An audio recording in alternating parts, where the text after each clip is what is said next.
यहीं से दूसरी रचना रखती हूँ और नृत्य की उस ओर आपको ले जा रही हूँ। देखिएगा कि मर्द तो मर्द हैं, हमारे यहाँ की औरतें किस तरह से मौत को गले लगाती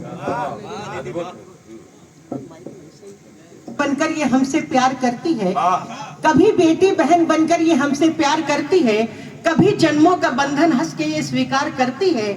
और ये माना है बहुत कोमल, मगर भारत की ये नारी समय आने पे अंगारों से भी श्रृंगार करती है। मैं आपको चित्तौड़ ले चलती हूँ। चित्तौड़ की दो प्रथाएं हैं। एक साके है जिसमें हर राजपूत पीले रंग का वस्त्र पहनता है और कसम खाता है कि करो या मरो, या तो हमें दुश्मन को मारना है या खुद मर जाना है।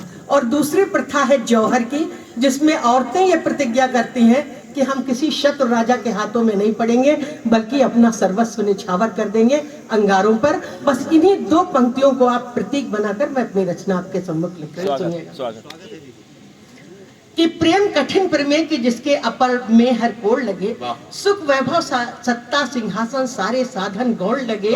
यूं तो शाविस्ता ने जग में चारों धाम किए, लेकिन सबसे पावन तीर्थ हमको अपना वो चित्तौड़ लगे। और मात्र भूमि पर शीश चढ़ाना सुन जिसकी परिपाटी है, अरे हर तीर्थ से पावन लगती हमको हल्दी है। और यूं तो राजमहल निर्माता वास्तुकला में दक्ष लगा, खुद में एक इतिहास समेटे जौहर का वो कक्ष लगा। लगता था तूफान भयंकर आकर चला गया है, या भीषण भूचाल धरा को फिर से सुला गया है। और कितनी आंसू पी गई यहाँ की ये फर्शें, ईंटों की मौन विवशता ही कह सकती है। और कितनी अर्थी उड़ गई बता इस नगरी से, ये इसकी दीवारें ही बतला सकती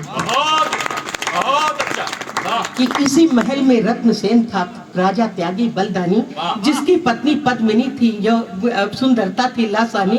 मरमरी देह पर श्रृंगार रस देखिएगा कि मरमरी देह पर कामदेव लज्जा से शीश झुकाता था।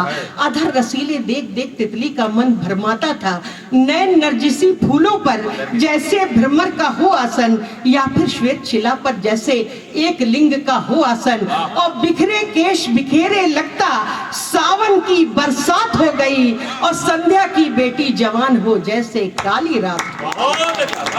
कि एक विदेशी राजा खिलजी का उस पर था मन आया कि युद्ध करो या रानी दे दो, संदेशा था पठवाया कि सुनकर राजपूतों का फौरन संयम देखो डोल गया। और बच्चा बच्चा उस नगरी का हर हर बम बम बोल गया कि रत्नसेन बोला खिलजी बन सिंह सदृश आएगा, अरे छतरी हूँ तलवार उठी तो महाकाल आएगा। कि दिन बीत गया तब पूर्व दिशाएं लज्जा से थी लाल हुई, कि दिनकर को बाहों में लेकर रात पिया के नाम हुई। कलरव करने वाले पंछी वट की आगोशों में सोए थे, किंतु रत्नसेन न सोए न जागे थे न सोए थे। सोच रहे थे सैनिक कम है, समुचित है हथियार नहीं। सागर में कैसे उतरूं जब अच्छी है पतवार नहीं। लेकर रानी को नगरी से दूर चला जाऊंगा, एक नारी की खातिर मैं तो युद्ध नहीं कर पाऊंगा। सहसा राजा से उनका अंतर मन फिर बोल उठा कि छतरी हो तो बोलो आखिर खून नहीं क्यों खोल उठा। और प्रश्न नहीं है सिर्फ यहाँ पद्मिनी की लाचारी का, ये तो है अपमान समूचे भारत की नारी का। और संतापित हो शमित हो गई उत्कंठा जीवन की, अरे इसीलिए सन्यास बोलती है जिह्वा यौवन की, इसीलिए सन्यास बोलती है जिह्वा यौवन की। और बहुत अच्छे कि रह जाते कि राजन जो कुछ किया राम ने क्या केवल हिंसा थी। प्रश्न देखिएगा, राजन जो कुछ किया राम ने क्या केवल हिंसा थी, या विरोध में हिंसा के ये केवल प्रतिहिंसा थी। और रह जाते यदि मौन दशानन को ना मार गिराते, राजन विश्व में राम कभी भी पूज्य नहीं हो पाते। और द्वापर का इतिहास याद कर यज्ञ धनुष उठाते, और जाकर के दुशासन की जंघाओं को सहराते, तो फिर संग शिकंडी के अर्जुन किन्नर कहलाते। और सुन करके ये बातें राजन का अंतर्मन डोल उठा। बहुत रत्नसेन बोले अब तो मैं युद्ध भूमि पर जाऊंगा, और या खिलजी को मारूंगा या खुद ही मैं मर जाऊंगा। और फिर देखिएगा कि किस तरह से साके होता है कि पीत वसन पीली पगड़ी में साके फिर तैयार हुआ। लगता है चित्तौड़ में जैसे बासंती त्योहार हुआ। मातृभूमि पर प्राण लुटाने की कस्में सुन खाई थी, और उधर रनवासे में जौहर ने ली अंगड़ाई थी, और उधर रनवासे में जौहर ने ली अंगड़ाई थी। कैसा अजब स्वयंवर था जब मौत खड़ी जयमाल लिए, कैसा अजब स्वयंवर था जब मौत खड़ी जयमाल लिए। साके ने तलवार उठाई, जौहर दिखता ढाल लिए, और मातृभूमि पर शीश चढ़ाने को आतुर तन मन था। अरे मौत शीश उठाए मौत खड़ी थी और पराजित जीवन था, कि शीश उठाए मौत खड़ी थी और पराजित जीवन था। और अंतिम समय का श्रृंगार देखेगा कि राजपूत अपनी पत्नियों से विदा ले रहे हैं, तो किस तरह का श्रृंगार लिखा जा सकता है। एक प्रयास किया है कि गोरे गोरे हाथों ने फिर प्रियतम की अगवानी की, गोरे गोरे हाथों ने फिर प्रियतम की अगवानी की, और पायल की छन छन ने बढ़कर प्रियतम से मनवानी की,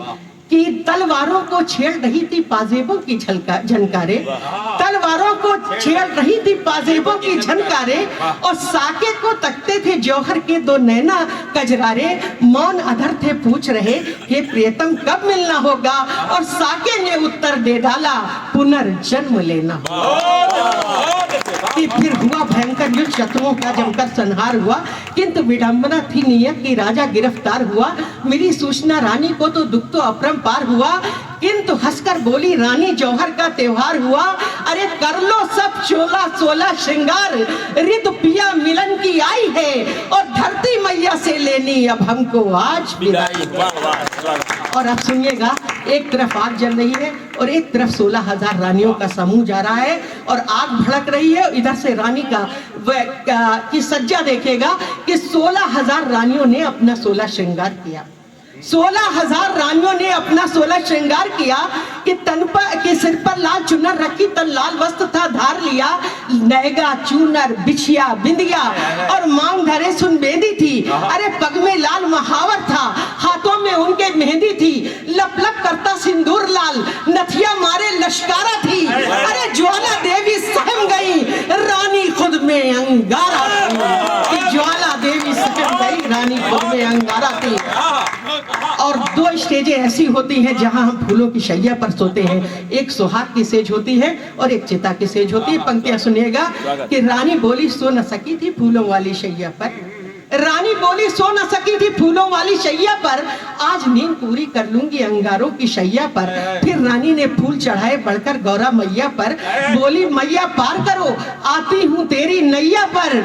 और एक अनोखा युद्ध हो रहा, रणभेरी बज उठती थी। अरे एक साथ 16,000 पावों की पायल बजती थी, एक साथ 16,000 पावों की पायल बजती थी। और आप सब जानते हैं कि जब नई वधू आती है तो पैरों से महावर के निशान लिए जाते हैं, महावर से पैरों के निशान लिए जाते हैं। लेकिन यहाँ देखिएगा कि जब औरतें जौहर कहती थी तो पग के निशान नहीं देती थी, बल्कि हाथों में महावर लगाती थी और दीवार पर छाप लगाती थी। इसके पीछे क्या उद्देश्य था सुनिएगा। कि फिर मंगल गीत लगी गाने, ढोलक पर बढ़कर थाप दिया। हर रानी ने हाथों की दीवारों पर थी छाप दिया, कि होली में न होंगी सो होली पहले ताप लिया। दिवाली से पहले अपने तन का दीपक दान लिया। किस देखकर ये दृश्य ज्वाला देवी बोली कि रानी मुझको डर लगता है कि तेरे तेज से कहीं मैं डर न जाऊं। तब पंक्तियां लिखती हूं कि सुनिएगा कि रत्नसेन फिर नहीं रहे सहसा ये ऐलान हुआ, रत्नसेन फिर नहीं रहे सहसा ये ऐलान हुआ। हर नारी ने हवन कुंड में तन का दीपक दान किया। कि खिलजी राज भवन पहुंचा तो केवल उसको राख मिली, रानी के हाथों की उसको दीवारों पर छाप मिली। अरे सहसा स्वर गूंजे, खिलजी ये नहीं हाथ का छापा है।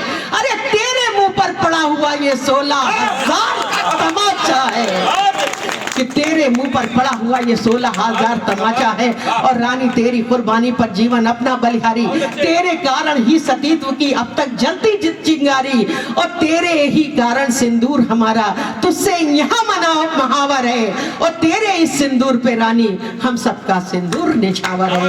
जय हिंद। एक बार जोरदार नारा लगाइए, भारत माता की, भारत माता की। वंदे वंदे